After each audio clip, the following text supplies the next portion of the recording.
We might be mentors. We might be advisors. Heck, we might be boyfriends. At the very least, when a younger guy goes out with an older guy, he might expect that he'll get a free meal out of it.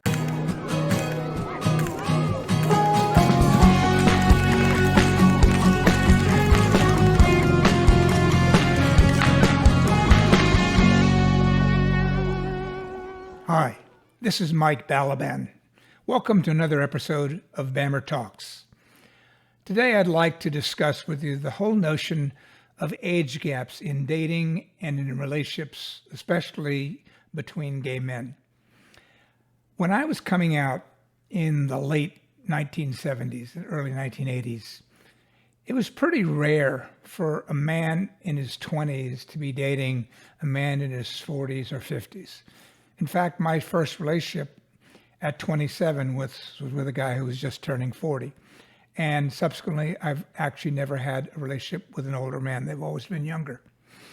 But a lot of the reasons was there was ageism in the community, and there was a huge gap in expectations and perspective of younger gay men in the 70s who were just coming out in an era when liberation and freedom and sexual expression and being open was in vogue, versus the men who were in their 40s and 50s at that time had been taught to be ashamed of who they were, who largely remained closeted. Even when they were in relationships, they lived in separate apartments so that the world would perceive them as being, straight and single. And it was just a whole different ballgame. Jump ahead to today, and there's kind of a shift in the interaction between generations today versus the past. Whereas in the past, younger men had no interest in older men. What can they give me? I mean, they're self-loathing, they're closeted, they weren't in shape, they didn't work out. A lot of them, as a result of being self-loathing, were heavy drinkers. So there really wasn't a lot of appeal. And younger guys didn't think there was any benefit to knowing older men in terms of career, because jobs were plentiful back in the 70s. And we all knew that if we had a decent performance in a job, we would stay there for decades. Now, of course, you don't see that happening anymore. People change jobs every couple of years. The instability and uncertainty in the workforce is great, and younger people getting out of college in their 20s in this very competitive environment have no idea what they're going to do and can use every bit of help they can get.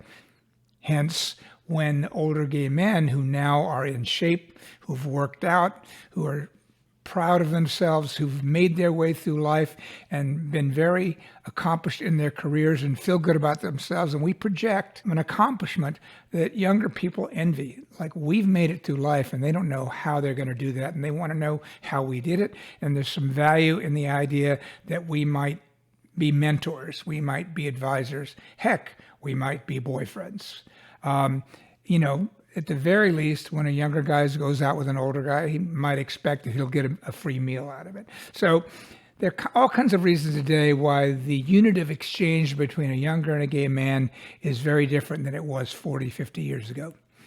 Now, I did a little survey on my Instagram page, BAMMER.47, and I asked my viewers, I've got about 25,000 viewers there, if you're in a long-term relationship, what is the age gap between you and your partner?